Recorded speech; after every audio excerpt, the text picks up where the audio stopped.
Friends, कैसे हैं आप और कैसे गया आपका कल का दिन। तो आई होप अच्छा ही गया होगा। तो वेलकम टू माय व्लॉग। और कल मुझे एक रिक्वेस्ट आई थी स्पेशल, तो मैं आज उसके बारे में पहले थोड़ा बात करना चाहूँगी कि बैच फ्लावर और एस्ट्रोलॉजी कैसे कनेक्टेड है। देखिए आप मैं क्योंकि आज वेडनेसडे है तो let's take example of Mercury. अब मरकरी का काम ज़्यादातर किससे रिलेटेड है? माइंड से रिलेटेड है, जिसमें हम गोल्स सेट करते हैं और माइंड गेम्स खेलते हैं। तो उससे रिलेटेड हमारे बैच फ्लावर्स जो हैं वो हमको कैसे हेल्प करते हैं। मरकरी के दो लॉर्ड्स आप जेमिनी और वर्गो, ठीक है। अब जेमिनी, अब कोई भी जो बैच फ्लावर होता है ना, वो फ्लावर आपके लाइफ में आया है आपको कुछ सिखाने के लिए। पहले तो आपको ये समझना होगा कि आपका एस्ट्रोलॉजिकल चार्ट जो भी है वो आपको कुछ ना कुछ लेसन जो आपने लेने हैं, जो आपकी सोल की ग्रोथ के लिए अच्छे हैं, पहले आपको वो लेसन्स देखने हैं। रेमेडीज़ किस लिए करते हैं? ताकि हमें प्रॉब्लम ना आए। पर अगर आपको प्रॉब्लम आएगी नहीं तो आप सीखोगे कैसे? पहली बात। और ये बहुत अच्छी बात है प्रॉब्लम ना आए, पर फिर भी प्रॉब्लम तो आती है ना, क्योंकि उसका एक निर्धारित समय है कि भाई इस टाइम पे मैंने आना है। पर हम उसको सेफगार्ड कैसे कर लेते हैं? हम उसको एस्ट्रोलॉजिकल रेमेडीज़ के साथ करते हैं। बहुत अच्छी बात है, हम अपने ऑरा से निकालते हैं। मैं ये नहीं कहती कि आप एस्ट्रोलॉजिकल रेमेडीज़ मत कीजिए, कीजिए, मैं भी करती हूँ भाई टाइम टू टाइम। बट साथ साथ आप अगर बैच फ्लावर लेते हैं तो आपको बहुत फ़र्क पड़ेगा। अब लेट्स से किसी आपका वर्गो जो है मरकरी का लॉर्ड वो बैठा है 10th हाउस में। अगर मैं आपका चार्ट देखूं, मैं कहूँ अच्छा अच्छा मरकरी को उठाना है, तो मैं आपको बोल दूँ कि भाई ये नहीं सारी क्योंकि जैसे मैंने आपको बताया कि एक बैच फ्लावर जो होता है उसकी 3 स्टेजेस होती हैं। अब जैसे मरकरी को लेते हैं तो मरकरी है पहले सेंसिटिविटी। सबसे पहले यू फील द सेंसिटिविटी। अब आप कई बारी जब बहुत ज़्यादा सेंसिटिव हो जाएँ एनवायरनमेंट को लेके, ये लेके, तो फिर आपके अंदर वाइन पर्सनैलिटी डेवलप होती है। वो सेकंड स्टेज है, जहाँ पे आपको गुस्सा भी बहुत ज़्यादा आता है और हर चीज़ को कंट्रोल करने की ज़रूरत पड़ती है। और फिर तीसरी स्टेज आती है गिव अप की। वो होती है वाइल्ड रोज़, कि छोड़ दो भई, अब रखा क्या है ना? तो अब मुझे कैसे पता चले कि आप मरकरी की कौन-सा स्टेज पे हैं?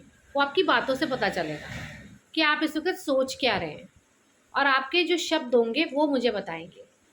बट जो लेमैन भी है वो भी एस्ट्रोलॉजिकल रेमेडीज़ कर सकता है। पीटर डेमियन की बुक है जो एस्ट्रोलॉजिकल रेमेडीज़ के साथ आपका कनेक्शन बताती है पैच फ्लावर का। आप चाहें तो वो बुक खरीद सकते हैं and you will learn how to work for yourself.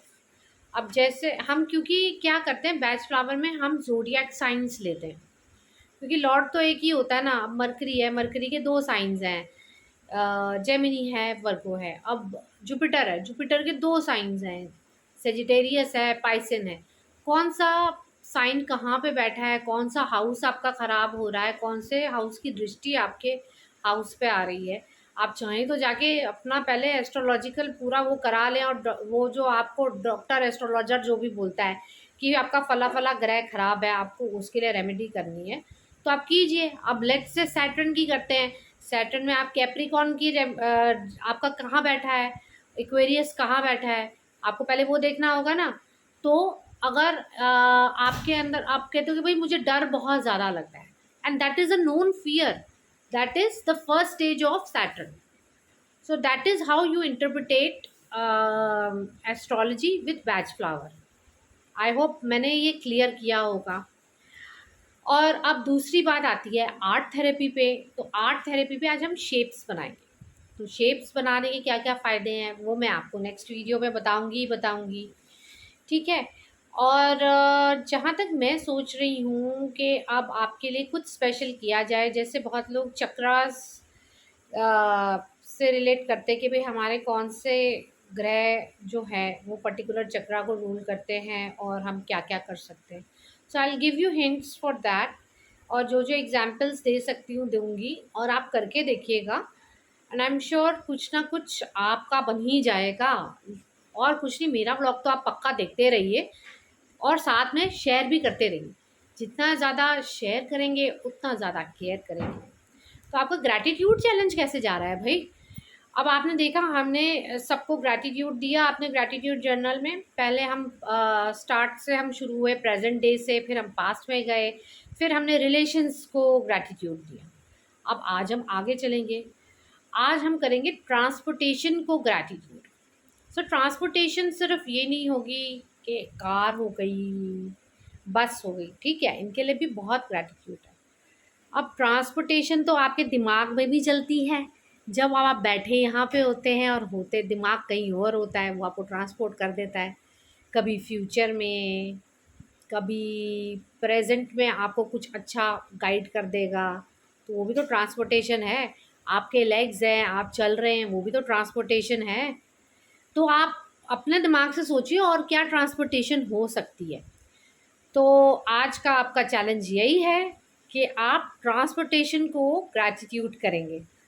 तो फिर मिलते हैं नेक्स्ट वीडियो में, जहां मैं आपको बताऊंगी कि आर्ट थेरेपी में शेप्स बनाने का क्या फ़ायदा है। तो स्टे ट्यून्ड, और इसको प्लीज़ लाइक कीजिए, सब्सक्राइब कीजिए और अपने दोस्तों के साथ शेयर करना मत भूलिएगा। पर्सनल कंसल्टेशन के लिए I am always ready, you can mention it in comments. आप मेरा फेसबुक पेज जानते हैं, इंस्टाग्राम जानते हैं, मैसेजेस में लिखिए, and I am sure we'll book an appointment and we'll speak to you directly about your situation. ठीक है, thank you very much, have a good day.